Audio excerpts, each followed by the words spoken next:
All right, so the mission today is this.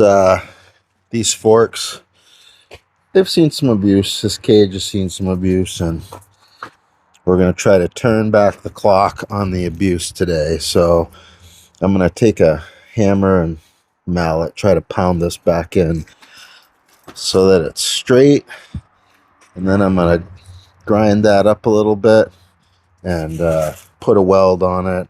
And depending on what I can fit, I may even add a gusset here if I can do it without blocking the fork movement back and forth.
So I want to share a couple things that I've learned about welding, because those are the inside welds are some of the ugliest things I've ever seen in my life, bar none.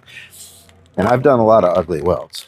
But I learned a long time ago that as long as the metal's there, even ugly welds hold up pretty well. When I was like, I don't know, a long time ago, 30 plus years ago, I don't remember how old I was, but I welded together a tow hitch for a 1969 Buick that I wanted to tow cross country. And I took the bumper off and I just welded up a hitch so that I could hook it to one of those bumper tows. And it was also ugly, but I wound up, and it didn't have any brakes. Nothing was proper. I was a kid. And I towed the thing across country, and I wound up slamming on the brakes, and the thing pushed me, and it bent the hitch all up, but nothing broke, and I was still able to tow it the rest of the way home. So even if they're ugly, a lot of times it's okay.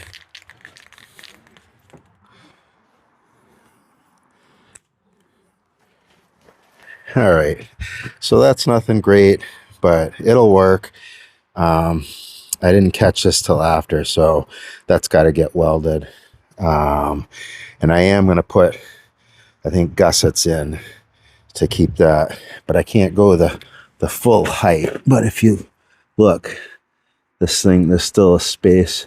So I'm going to just triangle a little gusset in here in a couple places to try to keep that from peeling outwards again.